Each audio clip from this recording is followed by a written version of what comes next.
The secret societies know that if they show their signs everywhere, then it becomes so normal to the people so that no one notices the reality of it. Because if something becomes so obvious, it will become common and no one would take it serious. On the other hand, it becomes a kind of advertisement for attracting people towards Satanism and practicing of it, whether in a conscious or a subconscious way.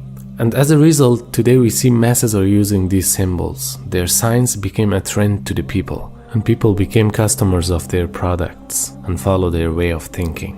We see people participating in their concerts and follow their rituals. And some people even join and get the membership of these so-called secret societies. So it's a successful way of deceiving people to promote their ideas in an obvious way rather than being secret and silent. And for that they don't hesitate to use any tool that's useful for attracting people.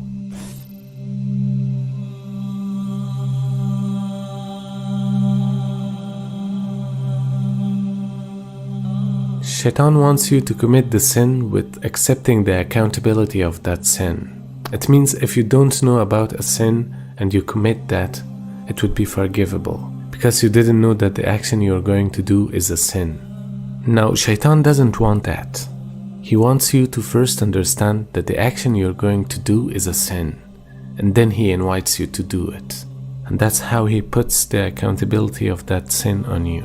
And imagine today everywhere we see those signs which are intentionally having satanic names, such as devil's horn or devil's number and so on. And people are doing it while they know it's satanic.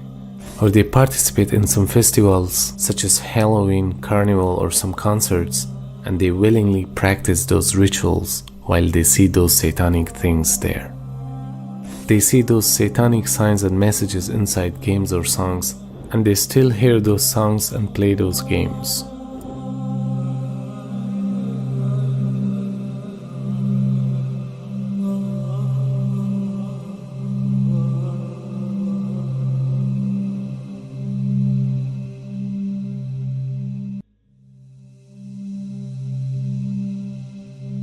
Subhanallah, the day of resurrection, there's no such thing, my father is a prophet, or my mother is pious. No.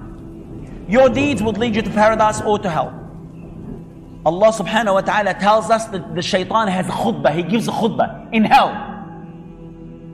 And he said, Inna Allah wa'adakum wa'ad al-haq. Allah has promised you the promise of truth. Wa wa'adtukum fa akhlaftukum. And I've promised you, but I've betrayed you. I did not fulfill my promise. And then he said something that I want you to pay attention, my dear respected brothers and sisters. He said, وَمَا كَانَ لِي عَلَيْكُمْ مِنْ سُلْطَانٍ. He said, I have no authority over you. Shaitan says he wants to defend himself. He said, I had no authority over you. إِلَّا أَن دَعَوْتُكُمْ فَاسْتَجَبْتُمْ لِي. Except that I've called you and you've responded to me. That's all. Shaitan tells you, go to the casino.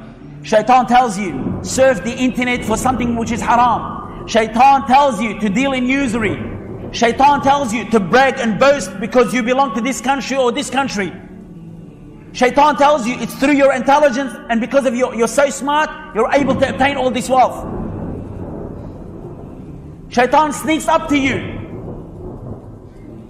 He said, وَمَا كَانَ لِي عَلَيْكُمْ مِنْ سُلْطَانٍ إِلَّا أَنْ دَعَوْتُكُمْ. I had no authority over you.